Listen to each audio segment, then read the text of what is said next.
할렐루야. 하나님의 은혜가 우리 성도님들에게 함께 하실 줄 믿습니다. 자, 제가 오늘 누가복음 21장 말씀 봤어요. 여러분 그 말씀의 그 위에 빨간 글씨로 제목이 있죠. 가난한 과부의 헌금 그랬어요. 그러면 우리 목사님 오늘 헌금 설교하시는가 보다. 그래서 헌금 얘기만 나오면 괜히 또 일단 마음의 문을 반만 열어놓고 딱 긴장하고 있는 분들, 목사님 혹시 또 헌금 강요하는 거 아닌가 그러면서 곱지 않은 눈초리를 딱 뜨고 보고 있는 분들, 혹시 또 이 말씀 속에서 또 나름대로 또 부담감을 가지고 또 이 말씀을 또 이렇게 애써 외면하려고 하는 그런 마음도 있지 않을까 이런 생각도 들어요. 저는 2023년을 시작하면서 제가 말씀드렸죠. 제가 성경 뽑기에서 뽑은 말씀이 저는 성경책 맨 앞에다가 이렇게 늘 꽂고 다녀요. 맨 앞에 그것도. 왜냐하면 다른 어느 때보다 이 말씀이 저한테 와서 닿았기 때문이에요. 너를 축복하는 자에게 내가 복을 내리고 너를 저주하는 자에게 내가 저주하리니, 이러면서 내가 올해 한 해 동안은 정말 축복 많이 해야겠다. 어려운 경제 시기 속에서도 하나님이 나에게 연속 2년 동안 이 말씀을 주셨는데 그러면 이 말씀을 내가 실천하지 않느냐. 정말 성도들을 향해서 축복의 말씀을 많이 해야겠다. 그리고 다른 어떤 말보다도 복된 얘기, 그런 말씀을 많이 드려야겠다. 이런 생각을 하게 됐어요. 그러는 가운데서 오늘 이 헌금에 관한 설교를 하는 것은 여러분에게 헌금을 강요하는 게 아니라 여러분이 정말 신앙생활 속에서 복된 신앙생활을 했으면 좋겠다. 더 나아가서 올바른 신앙생활을 했으면 좋겠다라는 그런 마음으로 이 말씀을 한번 생각해 보려고 합니다. 한국목회자협회에서 펴낸 한국교회 분석 리포트에 보면은 교인들이 교회에 나가지 않는 이유, 그 설문조사를 실어 놓았는데 그 중에 하나가 목회자들의 좋지 않은 이미지가 약 한 19% 정도, 교인들의 배타적이고 이기적이어서가 약 18%, 그러니까 성도들이 너무 이기적이고 배타적도 이게 못지않아요. 한 20% 가까워요. 그리고 헌금을 강조해서가 약 18% 이렇게 된다 그래요. 그러니까 여하튼 교회 나가지 않는 이유 중 세 가지를 뽑아 얘기하라 본다면, 목회자의 부정적인 이미지, 그리고 성도들의 이기적이고 배타적인 것, 그리고 헌금을 강조하는 것, 이 세 가지가 성도들이 교회에 안 나가는 이유, 첫째, 둘째, 셋째 이렇게 꼽힌다라는 거예요. 그러다 보니까 헌금에 대한 것은 부정적인 인식, 부정적인 반응을 가지고 있다라는 거예요. 그래서 될 수 있으면 목사님들도 이 헌금 설교 안 하려고 하고요. 그리고 성도들도 이 헌금 설교를 하면은 왠지 말씀드린 처럼 은혜가 안 된다고는 그런 인식도 가지고 있고요. 그래서 어떤 목사님은 자랑스럽게 그런 얘기를 해요. 나는 헌금 설교 평생 한 번 안 해도 우리 성도들은 다 헌금 생활 잘해. 은혜 받고 있다면 잘해. 물론 은혜 받으면 잘하겠죠. 그런데 중요한 것은 헌금 생활을 잘해가 아니라 헌금 생활을 올바르게 하고 있느냐가 중요한 것이죠. 바르게 정말 하나님 보시기에 올바른 그런 헌금 생활을 하고 있느냐. 그 부분 속에서는 내가 평생 설교 한 번 안 한다가 자랑스러운 게 아니라는 생각이 들어요. 왜냐하면요, 성경에 보면은 이 헌금 얘기가 성경에 못지않게 많이 나와요. 여러분 구약 지난 한 해 동안 성경 봤지만 구약에 보면은 제사를 드릴 때에 제물을 드리라는 말씀 많이 나오잖아요.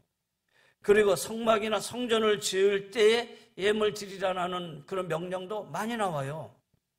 그리고 신약 성경에 보면은 예루살렘 교회가 어려움을 당할 때 바울이 안디옥 교회를 통해서 선교 구제 헌금을 모아서 또 그 헌금을 전달하는 그런 얘기도 나오거든요. 그러면서 어떻게 해야 올바른 헌금이어야 되느냐라는 부분도 바울이 강조하고 있어요. 그렇게 본다면 우리 신앙생활 가운데 이 하나님 앞에 헌금 드리는 이 부분은 정말 중요하다라는 생각이 들어요. 잘못된 헌금 태도가 신앙 자체에 큰 문제를 일으키지만은 거꾸로 올바른 헌금 태도가 우리의 신앙을 더욱 굳건하게 만들고 그 가운데 하나님의 축복을 받는 귀한 은혜의 길이 될 수가 있다라는 거예요. 그래서 저는 이 헌금 설교된 가르침은 꼭 필요하다라는 생각을 하게 돼요. 코로나 이전부터는 제가 1월달 늘 11조 헌금을 설교를 했는데 그동안 몇 년 못했어요.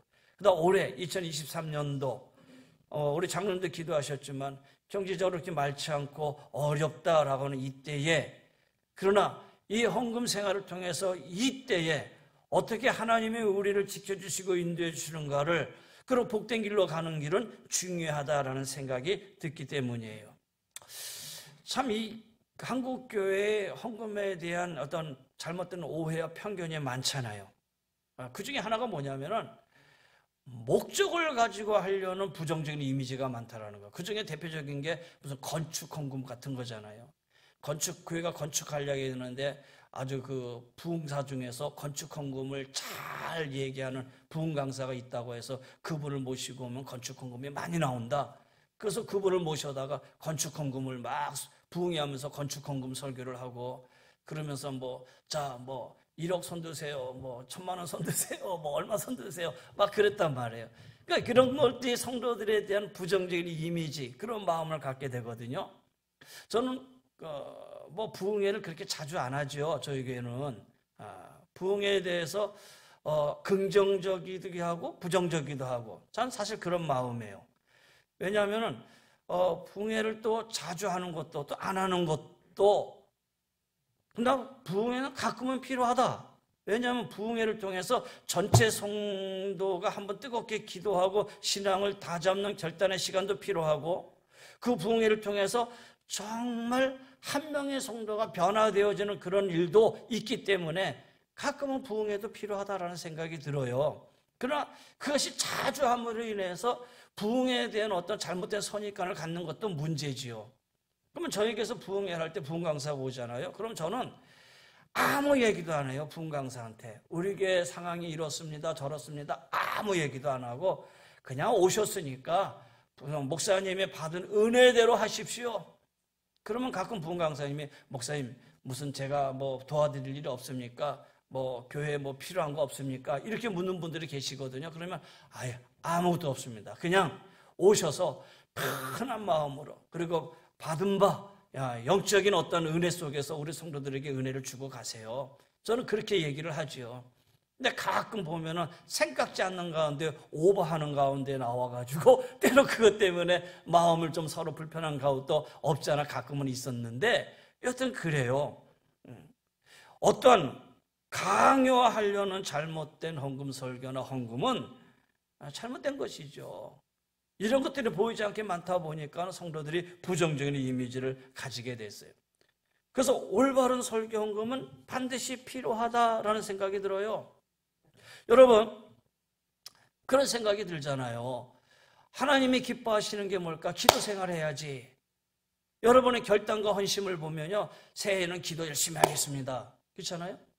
그 다음에 새해에는 성경을 열심히 봐서 말씀 가운데 살겠습니다. 새해에는 내가 이렇게 봉사를 하겠습니다. 그래서 기도 생활, 그 다음에 말씀 생활, 그리고 봉사 생활, 거기에 대한 결단을 하거든요. 그런데 새해에는 내가 하나님 앞에 헌금 생활을 잘하겠습니다, 이렇게 결단하는 사람은 없더라는 거예요. 그렇잖아요. 내가 20년 동안 여러분에게 새해의 결단과 결심을 다 보내드렸지만 하나님 앞에 내가 바른 헌금 생활을 하겠다. 하나님 앞에 올해는 내가 반드시 11조를 하겠습니다. 하나님 앞에 내가 올해는 반드시 하나님 앞에 거짓된 내가 바른 신앙, 바른 헌금 생활을 하겠습니다. 이렇게 결단하면서 결단서를 쓰는 분은 제가 한 번도 못 봤어요, 사실은.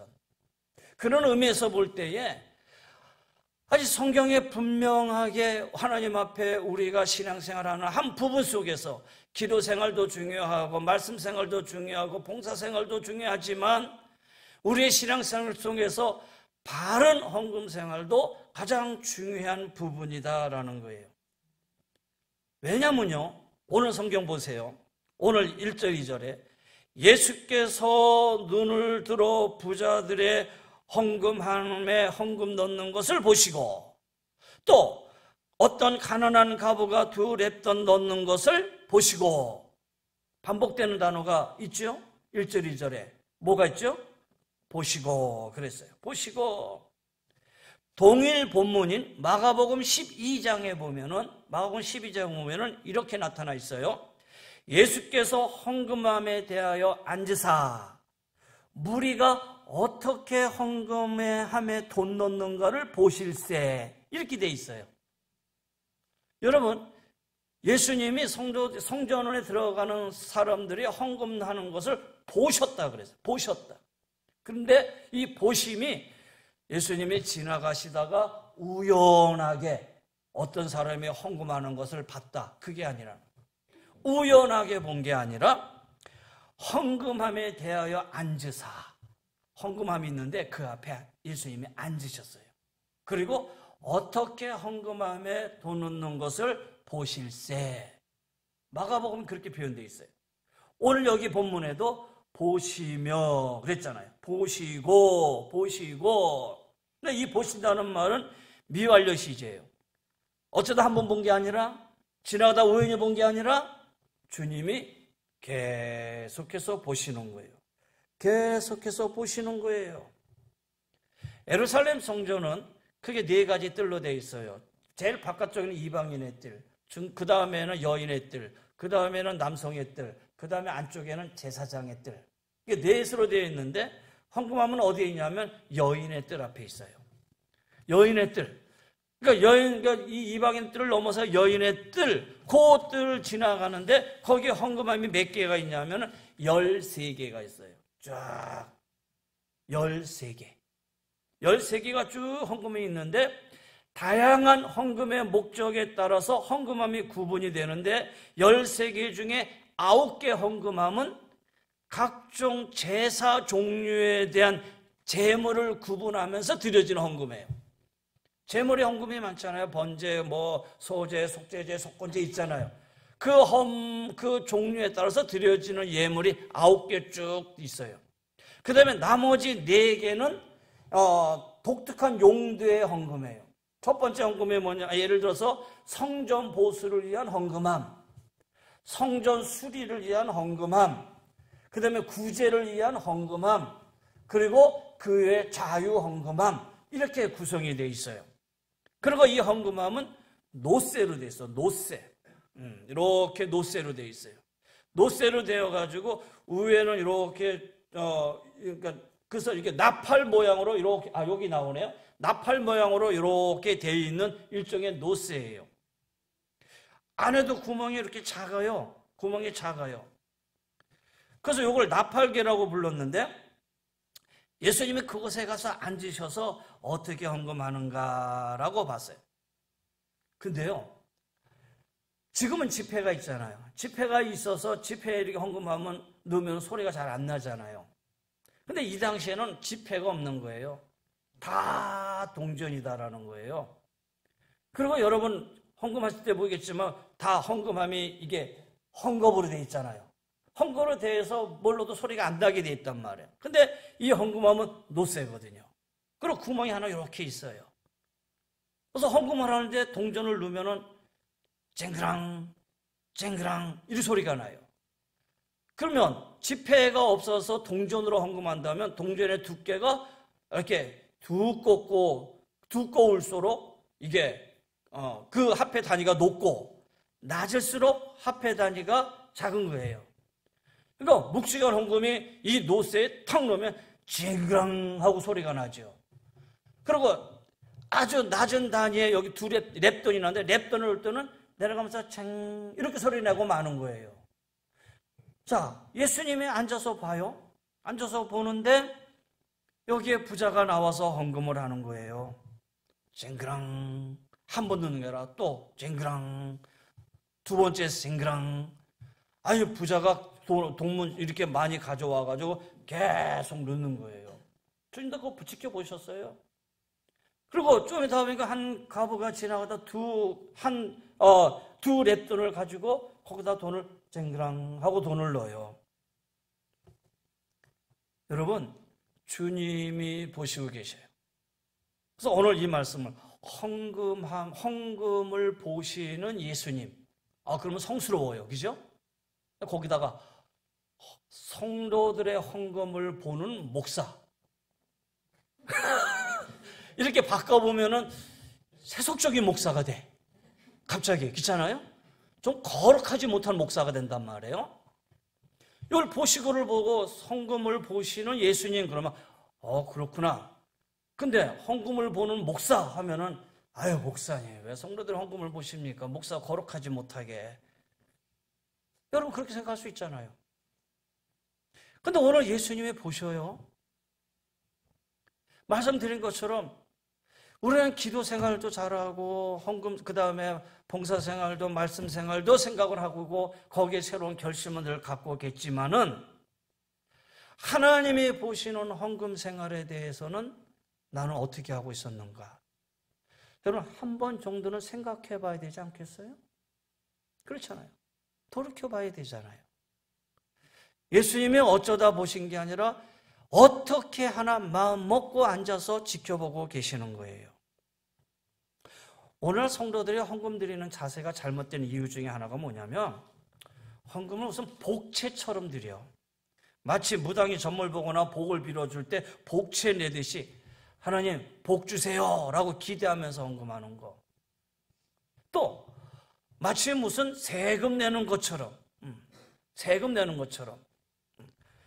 하나님 앞에 헌금한다? 아유 내가 그래도 교회 장로인데 권사인데 집사인데 많을 수는 없고 어떤 세금 내는 의무감을 한다? 그 다음에 또 헌금을 마치 기부금처럼 하는 것. 마치 자선 냄비에 그냥 내 돈을 몇 푼 넣듯이 하나님께 무슨 자선하는 마음으로 헌금하는 것. 여러분 이런 헌금을 하나님이 지켜보고 계신다면 하나님이 그 헌금을 과연 기뻐하실까? 주님이 이런 마음으로 헌금하는 걸 보고 계신다면 주님이 안타깝지 않을까요? 오늘 우리 헌금을 지켜보시는 주님의 마음을 시원해 드리기 위해서 우리가 잊지 말아야 할 상황이 두 가지가 있어요. 하나는 역대상 29장에 나오는 말씀인데 나와 내 백성이 무엇이기에 이처럼 즐거운 마음으로 들을 힘이 있었나이까 모든 것이 주께로 말미암아 싸우니 우리가 주의 손에서 받은 것으로 주께 드렸을 뿐입니다. 이게 무슨 얘기냐면 헌금은 내가 가진 모든 것이 다 주님께 받은 것입니다 라고 하는 믿음과 신앙의 고백이라는 거예요. 내가 이만큼 가졌는데 내가 이만큼 가졌는데 내가 가진 것 중에 하나를 주 앞에 드립니다가 아니라 주님이 나에게 이만큼 다 주셨습니다. 다 주님의 것입니다. 근데 주님 감사하게도 나를 하여금 9을 가지라고 하고 하나만 원하시네요 라고 드려지는 믿음과 신앙의 고백이라는 거예요. 그래서 헌금은 어떤 마음으로? 믿음과 신앙의 고백으로 드리는 그 헌금을 주님이 기뻐하셔요. 여러분이 헌금하는 그 헌금의 모습은 믿음과 신앙의 고백으로 하셔요. 그 다음에 바울은 고린도후서 9장에 보면 사람들이 하나님께 많이 드리는 감사로 말미암아 넘쳤느니라. 어떤 마음으로요? 감사하는 마음으로. 감사하는 마음으로 하나님 앞에 받은 바 은혜된 감사의 마음. 이 두 가지가 하나님 앞에 예물을 드릴 때 우리의 마음의 자세예요. 믿음과 신앙의 고백의 마음으로. 두 번째는 감사하는 마음으로. 자, 이 부분에서 뒷부분 다시 또 얘기하겠지만, 자, 오늘 보세요. 우선 이제 부자들이 와서 하나님 앞에 많은 헌금을 했어요. 그렇죠? 쨍그랑 했겠죠? 예루살렘 들어가서 헌금하고 나면 그 다음에 제사장한테 가서 내가 이만큼 헌금했습니다라고 제사장한테 얘기하게 돼 있어요. 근데 오늘 여러분 목사님 내가 이만큼 헌금했습니다. 목사님 내가 이만큼 헌금했습니다. 얘기하는 분 하나도 없잖아요. 그렇잖아요? 저도 알려고 하지도 않고. 그러나 당시에는 그렇게 제사장 들어와서 그렇게 얘기한 거예요. 근데 부자가 헌금을 많이 해요. 쨍그랑 헌금을 해요.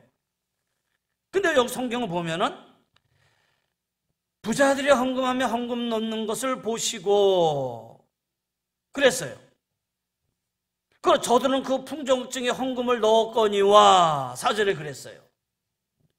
부자들이 헌금 많이 했다고 해서 뭐 칭찬을 하거나 책망을 하거나 그런 게 있어요, 없어요? 없어요. 그렇잖아요. 칭찬도 책망도 없었다라는 거예요. 부자들이 헌금하는 그 헌금을 그렇게 문제 삼지 않으셨어요. 많이 헌금했다고 해서 크게 칭찬하고 또 그렇지 않다고 해서 비판하고 책망하고 그런 거 없어요. 왜냐하면은 원래 가진 것이 있는 사람들이니까 그 정도 헌금하는 것 아마 예수님도 마땅하다 이렇게 생각했을 거예요. 마땅하다라는 거예요.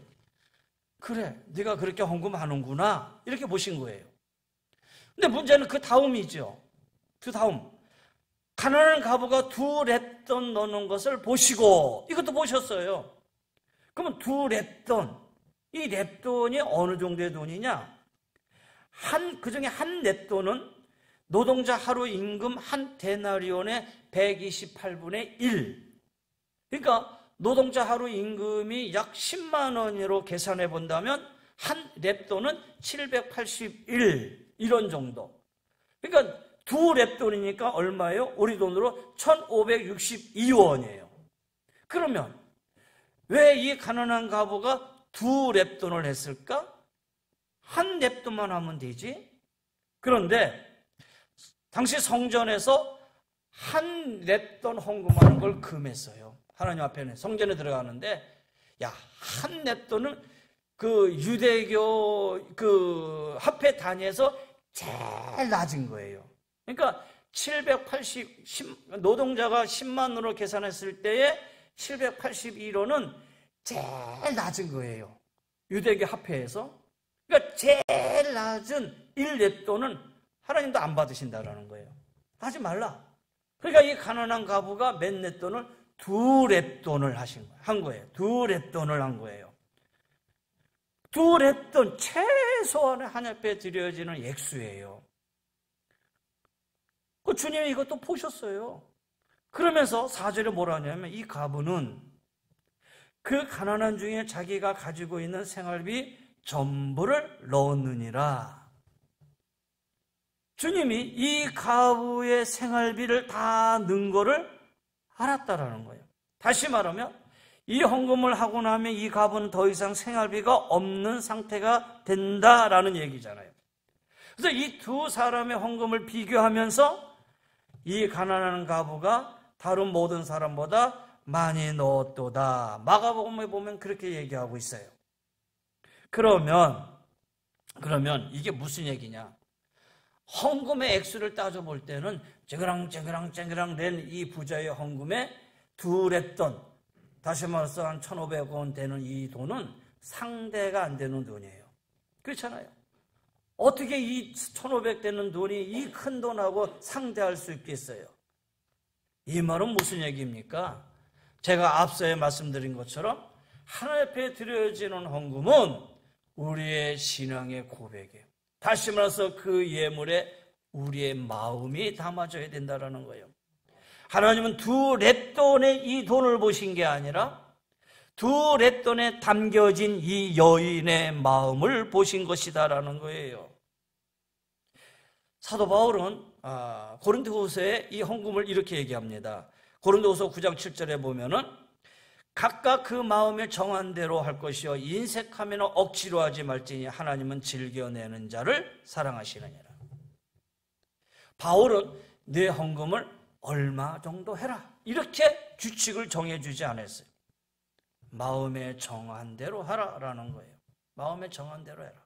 그리고 그 헌금에 대해서 인색함으로 하면 안 되고 억지로 하면 안 된다라는 거예요. 여러분, 우리가 헌금할 때 우리의 마음을 잘 살펴봐야 돼요. 나는 마음을 다해서 정말 내가 이 마음에 내 최선을 다해서 주님 앞에 헌금을 했는지, 그리고 헌금한 뒤에 하나님 앞에서 우리의 마음에 무엇인가 찜찜함이 있거나 불편함이 있는 그런 게 있으면 안 된다라는 거예요. 그리고 하나님 앞에 예물을 드린 다음에는 즐거움이 있어요. 기쁨이 있어야 된다라는 거예요.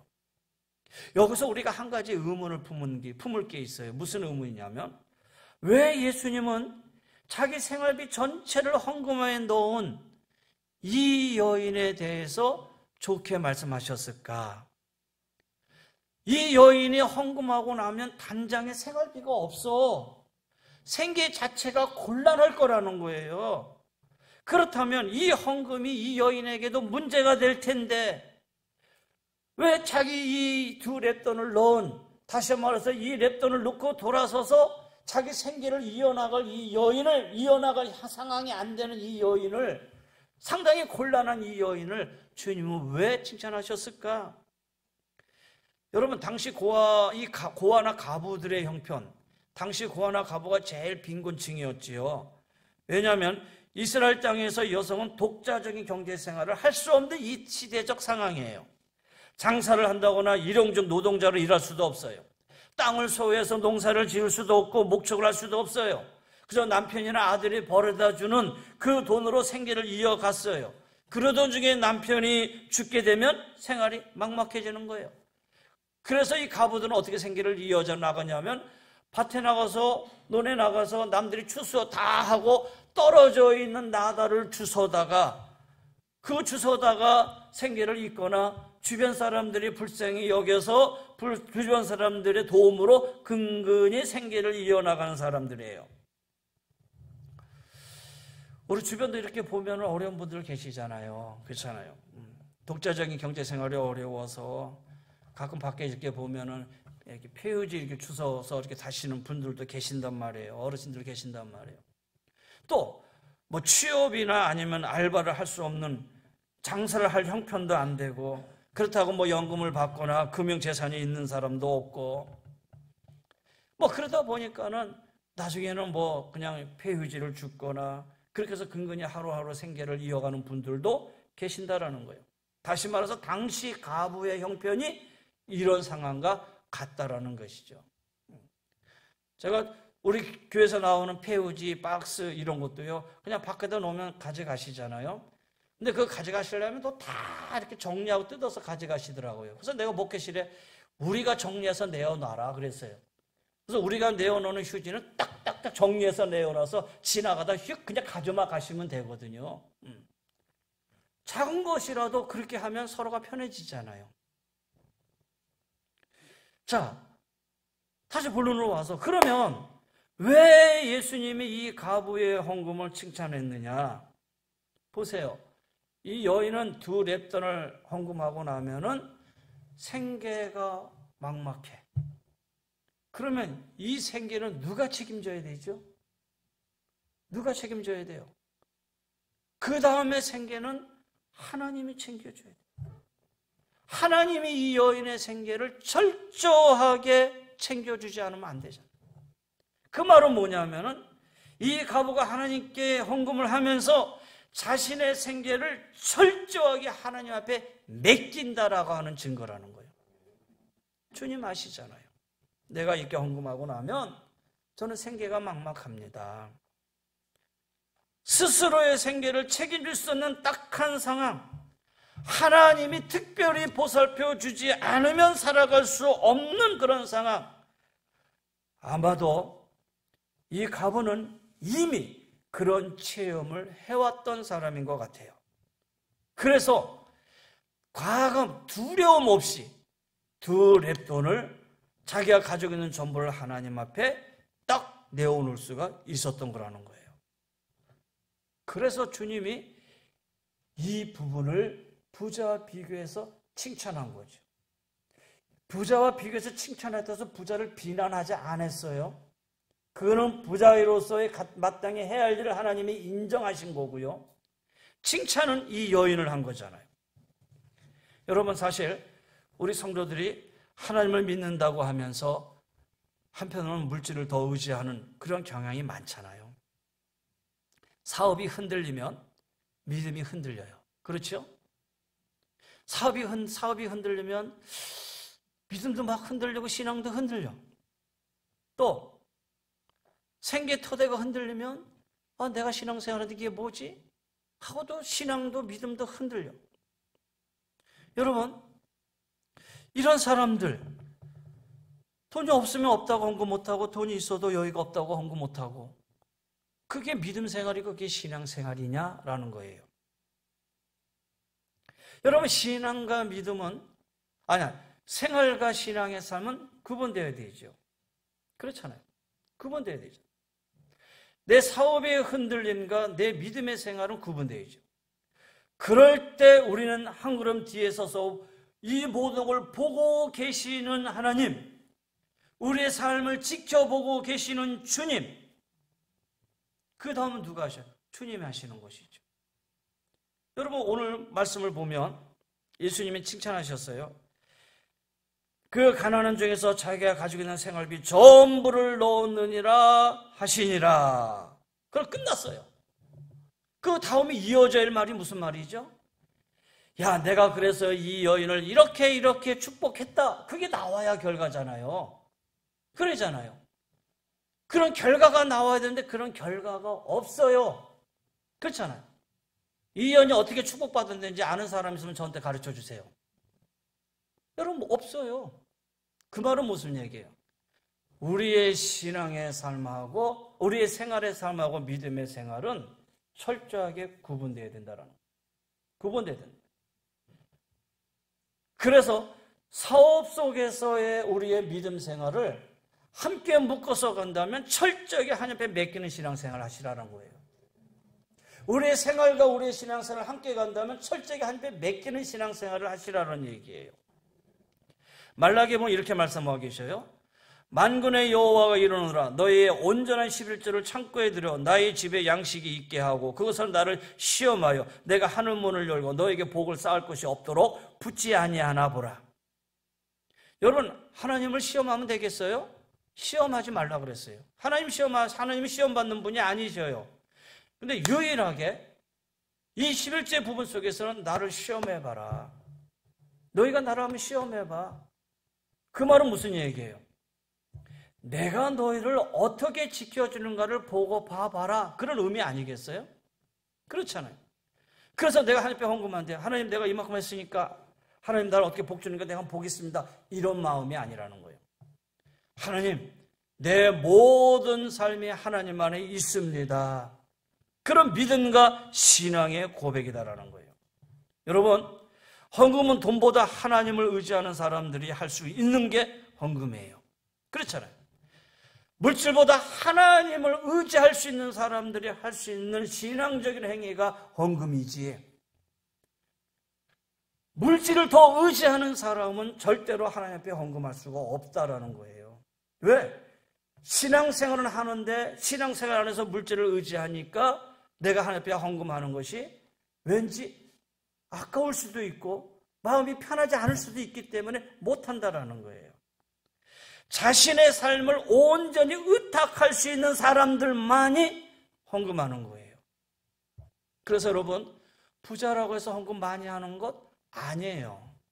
가난한 사람이라서 헌금 못하는 것 아니라는 거예요. 헌금은 믿음으로 하는 거예요. 헌금은 믿음으로 하는 거예요. 예수님께서 이 가부의 이 믿음을 칭찬하신 거예요. 우리가 헌금할 때 이런 믿음이 필요한 것이죠. 하나님께서 내 삶을 책임져 주십니다. 하나님께서 우리의 사업을 책임져 주시고 내 생계를 책임져 주시고 내 일터를 책임져 주시고 내 미래와 노후를 책임져 주실 것을 믿습니다라는 믿음의 고백이다라는 거예요. 요한 웨슬리 선생님 아시죠? 중생 성결에서 성결의 교리를 우리 교단의 목표로 삼는 요한 웨슬리 선생님이 그런 말을 했어요. 나는 주머니가 회개하지 않는 사람의 회개를 믿을 수 없다. 나는 주머니가 회개하지 않는 사람의 회개를 믿을 수 없다. 이 말은 무슨 얘기죠? 물질의 씀씀이를 알면 그 사람을 알 수 있다.